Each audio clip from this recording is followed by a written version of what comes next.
It's Mental Health Chat Monday, Season 2. This is a series where we sit down with a brand new guest every week to discuss their journey with mental illness and mental wellness. I am your host, DDare Bionic. Thank you so very much for joining us today on this episode. But I'm not why we're here. You know, you can find me everywhere on social media at DDare Bionic. It's called Branding. Look it up. But we are here today to talk with a very good friend of mine, a theater maker, a filmmaker, creative human being, and just the gentlest soul on the planet Earth, Oh Lori. my gosh. Today. Hello. That was a very lovely welcome. Well, it's just I whenever I have somebody on, I try to introduce them in the truest and Yeah. most honest way possible. So like Oh, it that's just is, lovely. it just is the truth, you know? So Lori, tell the kids a little bit about yourself, how we met, a little bit about you and your backstory. Okay, so we met when you were doing a play called Our Town with the That's what I Hawthorne thought. players. Okay. Yeah. With the Hawthorne players in Florissant. And you were just like this very interesting person, and I was drawn to you because you have like that kind of aura about you. Like yeah, you're like very creative and interesting and welcoming. You have a very welcoming personality. Thank you. And then I am like you said, I work in film, I work in theater. Those are that's where I want to work for a living, but they're not paying the bills right now. So Right. I work as a pharmacy tech right now. So until it starts paying the bills. Which it will, because you're incredibly talented. And Oh, I thank you. remember Our Town. I was actually just telling my partner, I was like, I'm pretty sure we met when I was doing Our Town. Yeah. Which it feels like 100 years ago now, and it was So not long. that long ago. But I just remember gravitating to you during that show. Because like I know a couple of other people. I knew, my friend Mark was in the cast, and a couple other people that I was familiar with. But I remember just being like, this woman I'm gonna put in my pocket and take with me. Thank you very much. And we've gotten to work on some really cool film stuff too, which We have. has been very exciting. And hopefully in the future we'll get to work on more. Yes, absolutely. I'm slowly but surely getting myself back into the world of creativity, and Good. we can talk a little more about that later, actually. Okay. Okay, so I like to start these episodes off the exact same way. Mental Okay. health check. Where are you? How is 2023 treating you so far? Not bad. It's been mostly good. Yeah, I'd say mostly good. Of course there's bad days, but yeah, mostly fair to good. Yeah. Yeah. Yeah. It's been an interesting year for me. I turned 30 in January, Yeah. and I don't know, ever since turning 30, I just feel this like renewed sense of self. I don't know what it was about turning 30 that like Yeah. Yeah. It's your return of Saturn. You're like past that now. You're yeah. past that 27, struggle. Yeah, good God Almighty. Don't even talk to me about 27. Well, See? really 25 or 24 was like the worst of it. So if you're comfortable sharing, talk to me a little bit about your journey with mental illness. Okay. So, I don't know if you consider ADHD to be mental illness because It's all under the umbrella, yeah. Yeah, it's all under the umbrella, but I was undiagnosed for my entire life. And so when I finally did get diagnosed, it was like, oh, okay. So much makes sense now. All the memes make sense. But yeah, and with ADHD comes social anxiety, which I struggle with a lot. I struggle with that a lot. But RSD, which is rejection sensitivity disorder, which Mm. generally goes hand in hand with social anxiety, because you're sensitive about being rejected. So you don't put yourself out there, which, yeah. So it's fun. I've actually never heard that term before, rejection sensitivity disorder. Yeah. So was that a part of your diagnosis, or is that something that kind of came along the long way? That wasn't part of my initial diagnosis, but that's been part of my mental health journey of my therapist and I found out. I knew about the social anxiety, but it wasn't diagnosed until my ADHD. I just was like, that's just who I am. But the RSD, my therapist was like, yeah, I'm pretty sure that's what you got there. So I haven't talked to my psychiatrist about it, but I feel pretty good that the therapist actually says, yeah, that's what that sounds like. Yeah. It's like, I trust you. You've done it well so far. Yeah, you seem to know what you're talking about. So we're going to talk about therapy a little bit later in the episode, but I do want to talk to you a little bit about social anxiety and how that affects, because you work in such outside of your day job. Being a theater maker, being a filmmaker is such a social thing. How Yes. has social anxiety, because you work like you it's like booked and blessed for real. Like, so how has social anxiety and ADHD, how have those things hindered you, but also like how have you overcome those hindrances? Oh, it's hindered me because I probably would be farther along in my career if I had the, nuts. I almost said balls, but You can say balls. okay. This is not a PG-13 podcast. Okay, if I had the balls, which I don't, to put myself out there more than I do, I could probably be farther along. I could probably have been on sets and stuff like that would have helped me. But that really does hinder me because I also, along with the rejection sensitivity, I think if I put myself out there, they're going to say no. So why bother, So, yeah. But with me, I have the mom gene override. I mean, the mom friend override. So if I'm with other people who have social anxiety and they're like, the waitress didn't give me ketchup, I'll be like, you need to give her ketchup. She needs ketchup right here. You better get But if her I that don't, ketchup. yeah. So that's how it helps me is that having the mom friend override does help because I will put other people up. I'll be like, you should hire this person. They are good. Yeah. Now, has that particular thing hindered you in any way? Like, have you put somebody ahead of yourself who, I don't want to say is less deserving, but who is maybe a little less qualified or a little less ready for a position that you No. would be good in?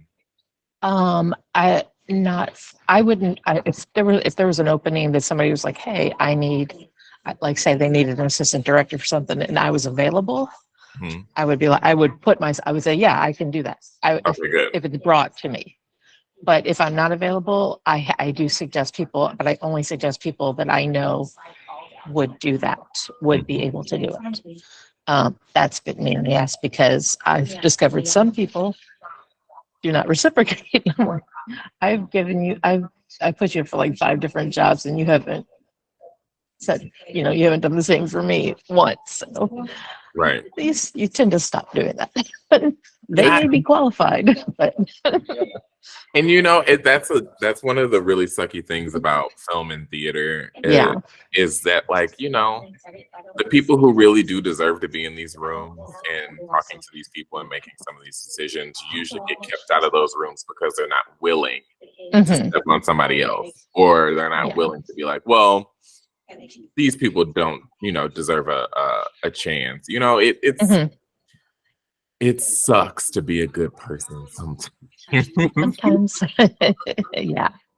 Sometimes it does. Um, Oh well. so talk to me a little bit about how how am I phrasing this question? My brain's thought it and then immediately threw it away. Um, talk to me Yeah. about how your diagnoses have affected your creative endeavors. It helped me to know the whys of how I can have like 17 projects that I want to start with, Mhm. but it also not having the executive function to actually do some of them. It's like, no, which is one of the reasons why I help people out more often than I do my own things, Mhm. because that darn executive function just doesn't want to. You should start that now. Oh yeah, I should start that. Oh wait, nope, it's time to go to bed. Yeah, Yeah, the executive function ain't functioning, huh? right now. It's rude like that. Indeed. I have maybe probably one of the most functioning executive functions of a lot of the people that I know. It's scary to me sometimes. Yeah, I don't know how it happens. I'm like, I want to do this. yeah. You have like a vision, and you're like a bullseye. You're like, I gotta. That's where I'm going. It's the Capricorn. Honestly, that's Yeah. the only thing I can attribute it to is because, like, if I mean, Capricorn and Virgo, like the two of them together Choose a lip. are like the executive function of the zodiac, you know? Yeah. Mhm. And if I let the Gemini win, sometimes I'm like, it's fine. It's okay. But the See, Gemini very rarely win. but the Gemini is what gives you a little spice, 'Cause Oh yeah, definitely. if it was just you got the Capricorn and the Virgo, there you'd be like, I'm Mr. Businessman. I'm not going to. Yep. But Gemini keeps me frisky. So you talked a little bit about earlier about therapy. How has therapy been helpful and beneficial to you? I get to talk to somebody. I mean, that's just and well, right now I'm between therapists, but my last therapist was very non-judgmental, which is great. I've heard horror stories from other people where theirs were like judgy, and I don't like that. But mine was very. She listened, but like nudged me, to like open up more and to come to realizations myself Mm, instead of her saying, "Oh well, young lady, I think you're this." No, she would listen to me talk and then guide me and say, this, and with questions. It's not like she led me on. It was more like, okay, let's put a pin in when you said that about this. Now let's explore that. And then it's like, oh, now I see they're related when I didn't really notice they were related before because she's looking from outside and I'm living it. You yeah, know, you're like in the thick of it. it's been really good to also help me understand so much that I just didn't understand. And finding out that like not everyone goes through what I go through, Mm, which is weird to find out because I thought like, oh, that's normal. People lay in bed for an hour trying to get up to go to work. No, they don't. That's a new thing. Also, it's helped me like center myself and be able to go, okay, right now you need to focus. And she's given me some things I can do to help me focus, like different ways I could use one part of my brain.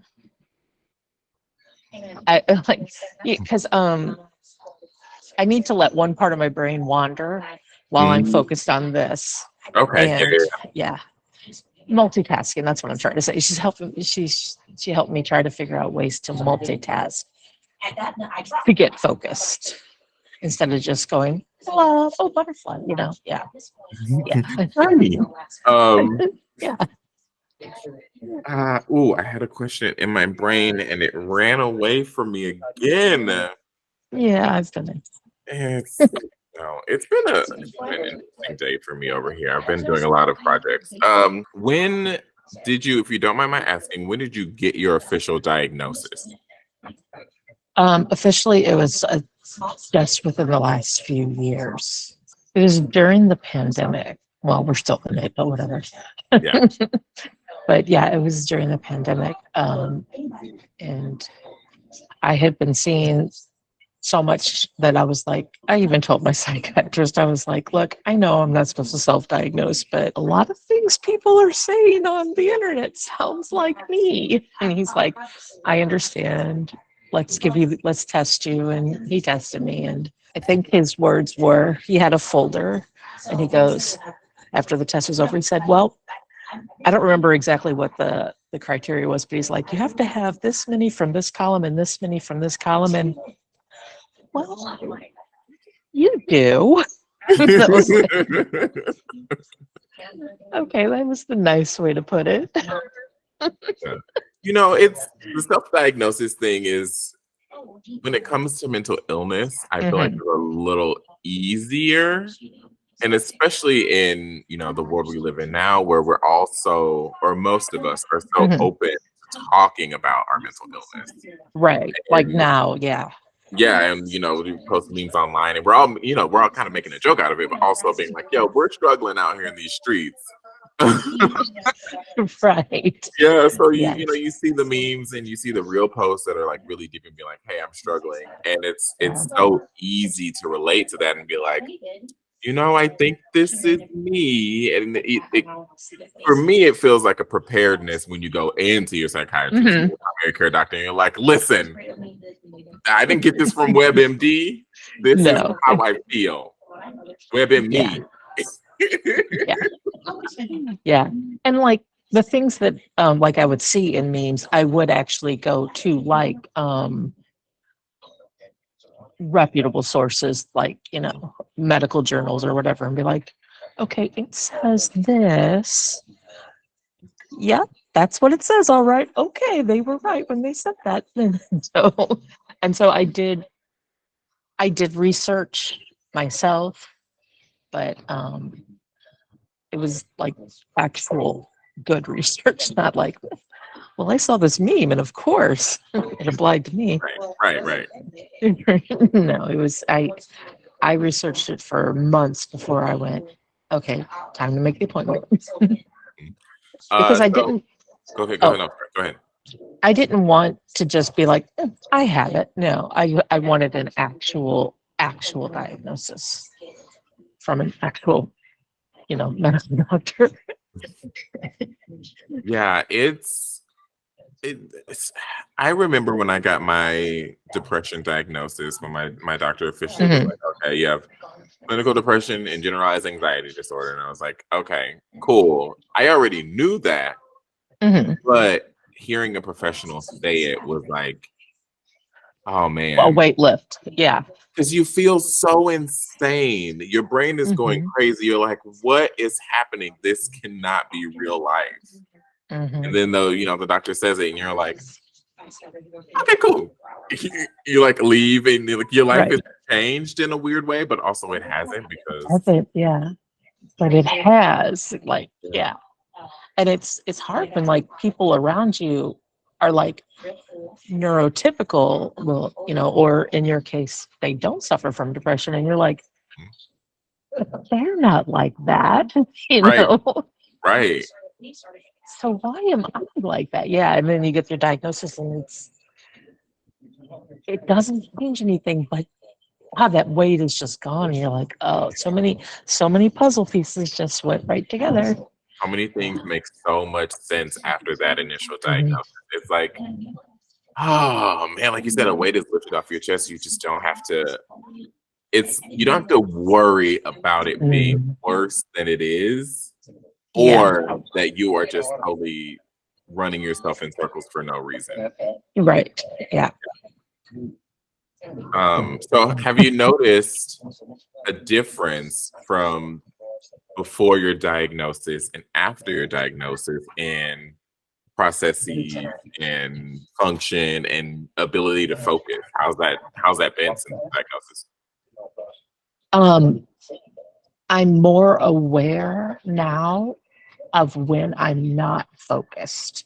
Mm, It's it's not it's not it's still not easy to get focused. It's easier since the therapy, but like it's not been it's not really easy, it's not like, oh, now I can focus whenever I want to. No, it's still hard, but now I can recognize it and go, okay, I need to figure out how to get there, how mhm. to get my mind on what I need it to be on. This is a good spot for us to stop and Okay. hear a little word from our sponsor, BetterHelp. Okay. Today's episode of Mental Health Chat Monday is brought to you by BetterHelp. With BetterHelp, the world's largest 100% online therapy service, you can get connected with a therapist and a network of over 25,000 licensed and experienced therapists to help you with a wide range of issues. When I signed up for BetterHelp, I was able to specify exactly what I was looking for in a therapist, and I was matched with a therapist that suited my needs. To get started, all you do is answer a few questions about your therapy needs and preferences.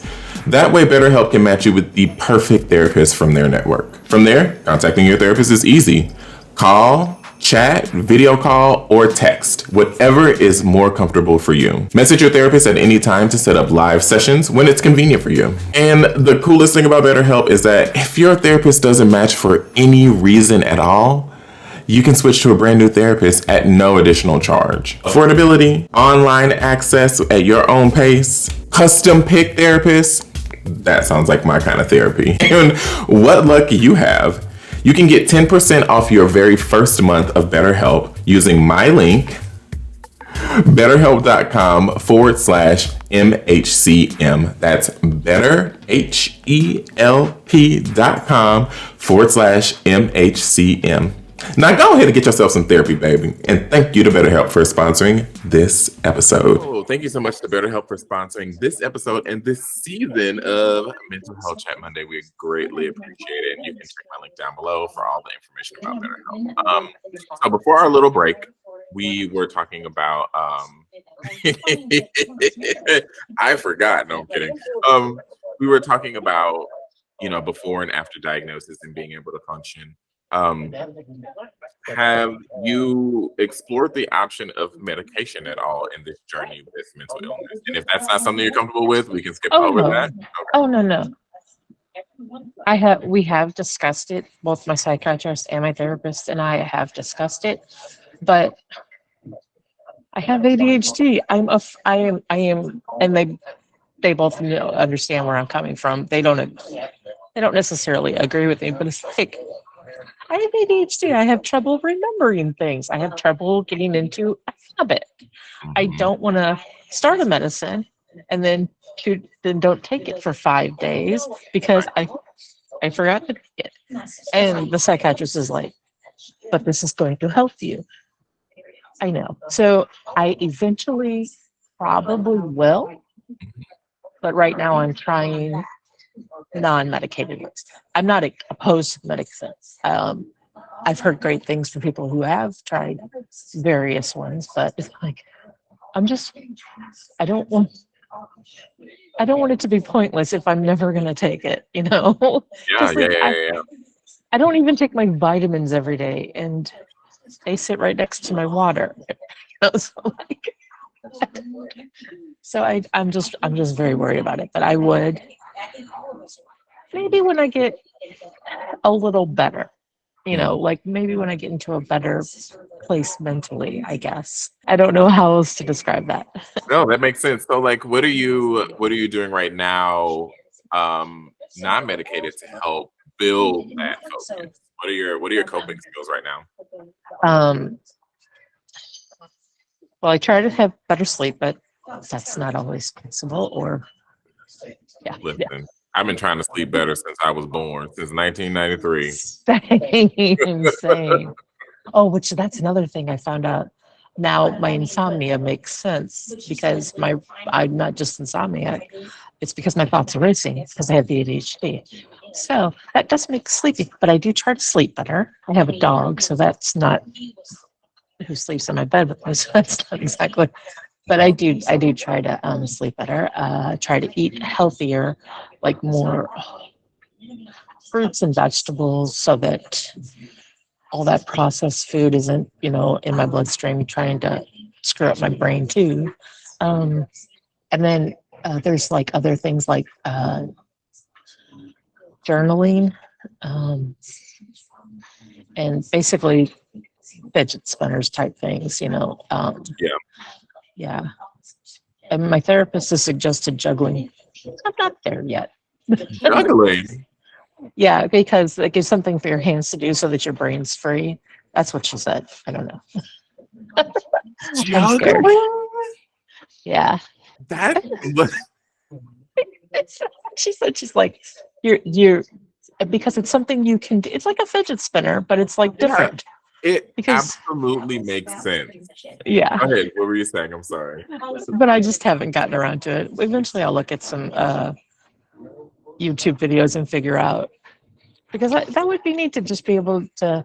I could see me thinking like, but I don't know. That's one therapy that I haven't tried yet. I But don't I know want why to. I don't know why that is like the coolest thing in the world to me right now. I don't know why Yeah. it is like giving me all of the life I needed because I my brain doesn't function that way. Like Mhm. I'm very Laser focused. Yeah. yeah. Once I get focused on something, I'm doing it. And I can't. I'm not completely focused. Sometimes I do get distracted. Cell phone, Yeah. TV show. Yeah. I'm hungry. I need to eat. Like I don't. Oh, yeah. But also giving myself breaks and things like that. But it just makes so much sense to be like, let me juggle real quick and like, Because that's part of your brain that's not. You're letting part of your brain just go wander. Like yeah. yeah. Holy cow! I Wow. am gagged at the juggling thing. I don't know why that is sending me, but it absolutely is sending me.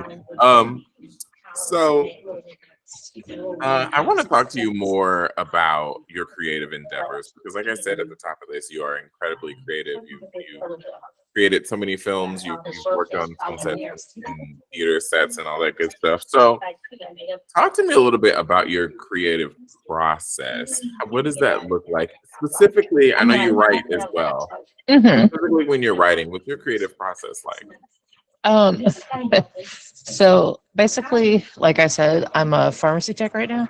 So my job, okay, I don't like, where I work, it's not like I don't work at like a drugstore where I have to like interact with people. It's a fulfillment center. Okay. So I can literally not think while I'm doing it. Like it's just a routine. You just ding, ding, ding, ding, ding, ding. Mhm. So it gives me time to think about other things. And Mhm. so I do a lot of mental writing while I'm at work. And like my first drafts on things, they're not technically first drafts because I've wrote and rewrote and rewrote in my mind all day at work. And so when I get home, I generally spend the last 2 hours, like I get home from work 5 o'clock, whatever, I have dinner. So, and like relax. So from like 8 to 10 ish, if I can do it, I try to do at least 9 to 10 is when I write. And that's when I put down my thoughts that I thought all day. Yeah, so I try to do at least 1 hour, but my goal is usually 2 hours a day of just writing. Wow, like daily. I try. That doesn't always work. Sometimes I But I, spend those 2 hours staring at the screen. but I mean that's some incredible discipline to even be like, hey, I want to do this thing, even if you're not Yeah. doing it every day. It's still incredible. Like it's still Yeah. incredible because I want to write. I write music all day long, Mhm. and it's Mhm. nice to have a notes app in your phone where you can pull it out and like type a lyric and keep going. When it comes Mhm. to writing plays, it's like I sit myself down at the computer, and that's when Yeah. I'm not focused. That's when the executive function does not function at all. It's like, Yeah, because that screen is blank. It's hard. uh-huh. Even when there's a couple And words on there, I'm like, that episode of yeah. SpongeBob where all he's written is the. And it's like And an it's all old English. fancy.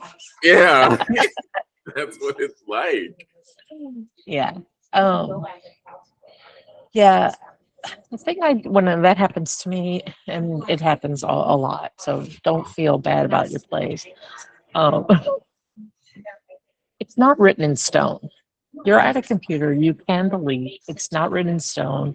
This is a first draft. It's anything can change. That's hard. That is easier said than done.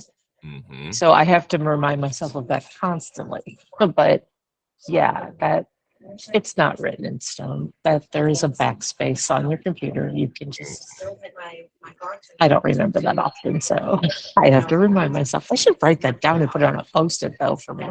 Yeah, Like, and oh like put it yes. on your computer, like right when I, you're yeah, right. it's There not is a written in backspace. That's Yeah. beautiful advice. Yeah, that's amazing advice. I wish I could follow it more often, but yeah. Hey, it's easier to give advice than it is to take your own advice. It is. Is the honest to God truth. So we've got a couple more questions for you here. Okay. Here on Mental Health Chat Monday, we have a motto, and it goes, "We're turning mental illness into mental wellness." What is your definition of mental wellness? That is tough. Take I as would much say, as you need. oh, okay. Um, I would say it's taking the time to take care of yourself. Um, but not just making that a priority is so important to just mental wellness at all. And that goes for like everybody, even people who are in good places mentally. That Mm-hmm. you need to make you a priority. Oh, I And love then that. Oh, yes. thank you. And yeah, I think that that's very important to your mental wellness. I think having a community, also the community that you vibe with, like having people that you can be yourself with. That's also very important for mental wellness. Is people you can be you around. That's and so I think mental wellness to me is just taking care of yourself as best as you can and finding your people, you know, and sometimes it takes a while to find your people Yes. because sometimes they hide. But once you do find them, it's so wonderful. It really is. Do you feel like you found your people? I have a community, yeah, that I think I could show up as me and I would not have to worry about them. I mean, we're all human, of course they're gonna judge, but it wouldn't be like, look at her. It Yeah. would be more like, okay, Lori, I don't think you might want to do something a little different here. Like Like, what's going on I here? think so. Right. Yeah. So that's what I think of. I think I found a community like that. I really do. Yeah, And I'm very lucky.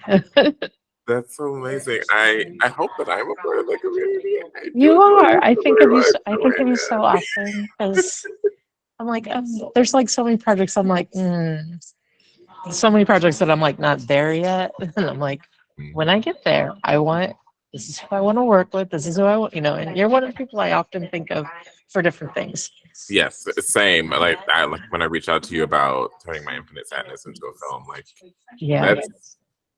it got put on the back burner just because of the play and all of that good stuff. But I will be reaching out to you much, much more in the near future for guidance on turning this into a screenplay.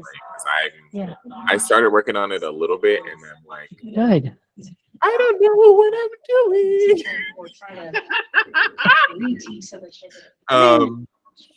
You probably know more than you think you do, but yeah, because you've seen scripts before, movie scripts, so you you know more than you think you do. Oh, let's see. I will see. Okay. I'll see.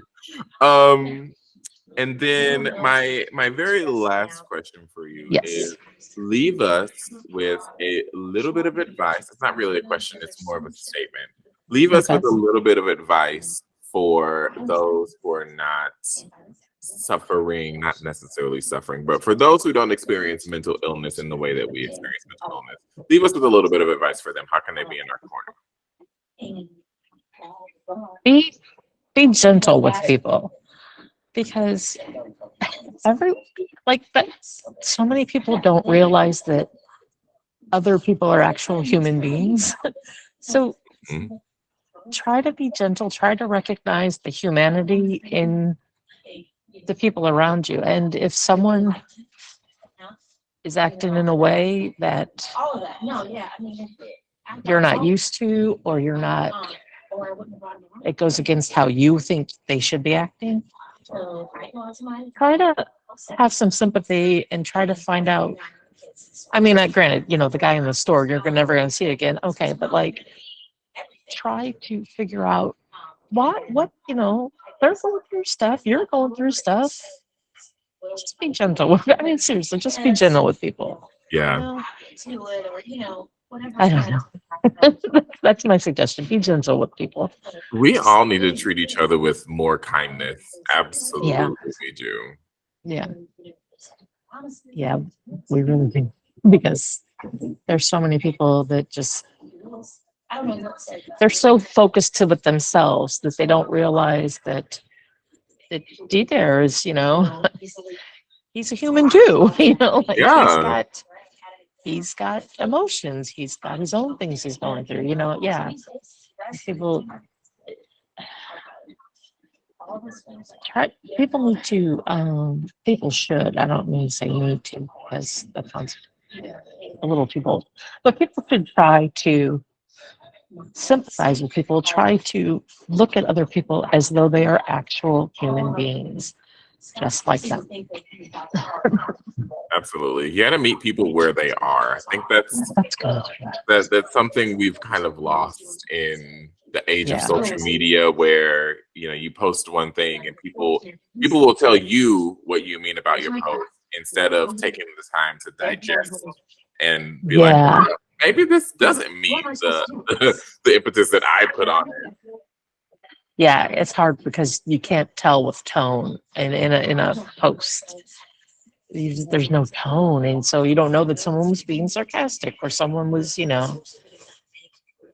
just questioning or something. And it's like people just because they think you're not what you are, or they don't see the world the way you do, Yeah. And it's some people are just mean, and you have to tell them, look, dude, you can't be like that. But, yeah, those people, we just, those are the people I don't have any sympathy for. The internet trolls, I don't have any sympathy for you. No. The keyboard warriors, as we like to call them. Goodbye. It's fine. You can go now. But people in my immediate life, on my social media, around me, I'm like, yeah, I'm gonna try and, because I can be very stern and stoic and seem very removed from things. Yeah. But that's just kind of how I process. I'm like, all right, I go into myself, I think about it, and I come back out when I'm ready. Yeah, because I can say you are a little intimidating, but me, and in a good way, you. If that makes sense, does that make sense? That you're like, it does.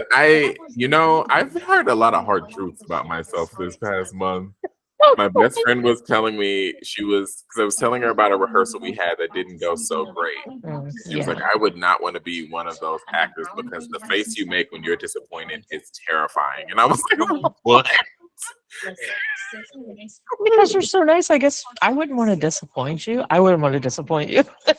You've not disappointed me ever. So we're off to a great start. No, I've heard that before, and I try not to be. Because I think part of it is because you are so focused and you are so driven that can come off as intimidating, but like not in a bad way. Like more like, oh, he's doing stuff. Like, oh, I'm not at his level. I gotta, yeah. Never, no, never. But also, No, like, I know. It's that's something people have to think about for themselves. Like for me, I'd be like, yeah, that's my hang up that I find your abilities intimidating or your accomplishments. Yeah. this isn't supposed to be about me. No, I know, but No. I don't mean to make it about you. No, you are fabulous, and I appreciate all of your kind and beautiful and very thoughtful words. I just admire your presence in the space. Thank you. It is very calming, especially when I had never worked with Hawthorne before, and I a lot of the productions we worked on were like my first time working with people, Oh, and wow. Yeah. I was like, okay, I trust these people because I trust Lori, so I'm in good hands. So it should be, things are fine. It's fine. Everything's fine. Yeah. So I hope that you Oh, know that about yourself, that you have a very nurturing and calming and trustworthy energy that just like follows you around. It's very beautiful. It's very, very nice. thank you. That is lovely to hear. That is a wonderful compliment. You're very welcome. Do you have any projects you are currently working on? Anything you want to plug? Keep I in mind, don't. this Well, episode will come out in 2 Mondays. So, oh, okay. So in August, I'm getting a group together to do the 48-hour film project. So yeah, I know it's exciting.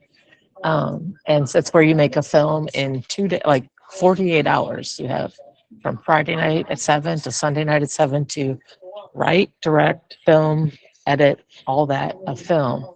Uh-huh. oh my God. Yeah, and so we're doing that in August, the second weekend in August. And so that's about the only thing I have going. Oh, well, by the time this airs, it will have already been done. But the St. Louis Arts for Life Best Performance Awards, I'm stage managing that. But that's this Saturday. I mean, this Sunday, rather, and it'll already have been done by the time this comes out. So, but yeah. Well, congratulations on that gig. Yeah. But before I let you go, what's your favorite thing to do in the creative space?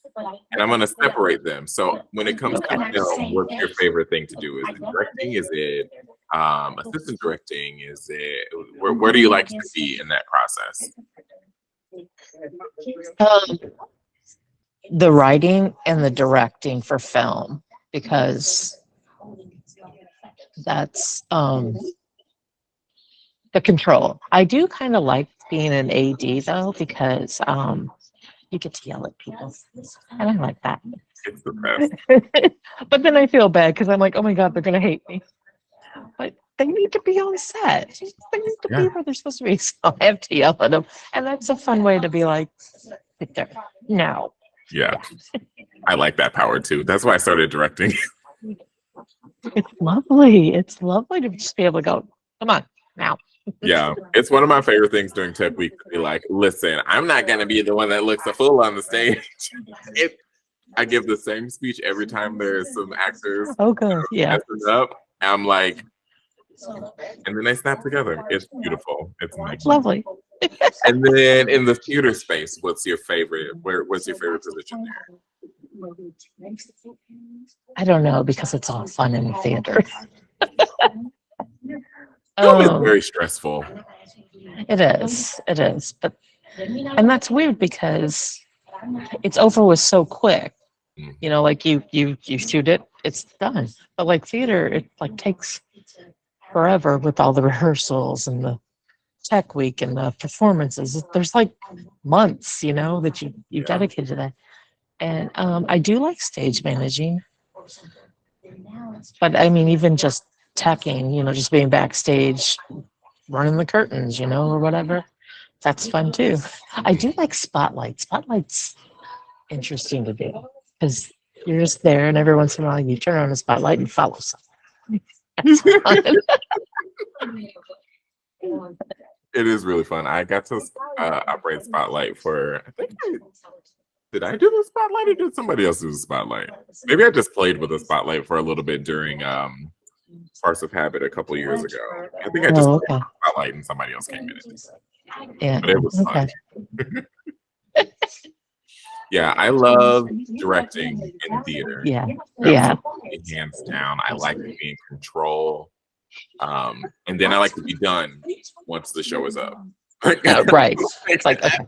I have no more responsibility. I just get to stand around and take all the credit. Yeah. Like, yes, I directed that. Yes, Yeah. I did that. Or if I don't want to be perceived, I can just stay in the booth. And people are like, "Oh my God, this film was beautiful direction. Thank you." Yeah. And then in film, I really like editing. Really? I love editing. I edit all my own videos and stuff, and I've done it for a really long time. It's a lot of fun. I want to get more in depth with like VFX and start doing stuff like that. Yeah. So hold tight. We're going to be pulling out another arsenal of things to put to the resume. Yeah. That'd be cool. Yeah, because like you could do so much with, you know how to do VFX. That's like next level. Yeah, it's intimidating. I tried for a little bit during the pandemic, and I think it was mostly just the laptop I was using at the time was just dying, so it was incredibly slow. Oh, So that's now not that fun. I have a fancy new computer, I think I might try to hop back to it and get back into the VFX mode that I can figure out. Okay. What about acting? Okay, listen. I enjoy acting, and I have been doing it a lot recently. I did audition for a play. I did not get cast, and I took that as my what do you call it? My sign from the universe to stay in my lane and keep directing. But if you're looking for someone in a film, call me. Okay, I will. I had a couple of ideas. I haven't written them down yet. They're just like ideas that like I was like, "Ooh, he'd be good as that." But then you were like, "I don't want to act anymore," and then like I was like, maybe I can convince him. There are a few people that I would step out of retirement for, and you are on that list of people that I would step out of retirement. I know you're so old. Jeez, I'm so like old. Old man. I've had a storied career. But you have. I mean, you've been to Fringe Fest. You've been, you've directed several plays. You've done music videos. You've put out, you have had a heck of a career, and you're only 30. And I'm only 30, you know, and that's the thing I want to leave people with this message. I'm only 30.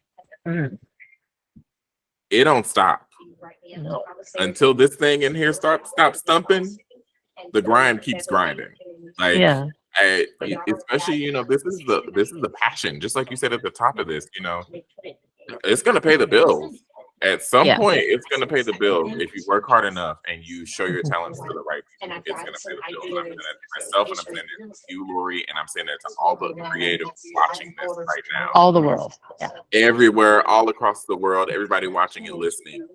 Keep grinding. It will happen. It will happen. And it's never too late. That's wonderful encouragement to everybody. Yeah, I will take that to heart. That's what Mental Health Chat is all about, baby. We are encouraging the world through kindness, love, and a little bit of tough love. Just a little. Okay, a little bit. Well, Lori, thank you so very much for being a guest today. I know we were supposed to do this for like a couple months ago. I think we were supposed to. Yeah, life. Yeah, life. Very busy. Both of us are incredibly busy at the time.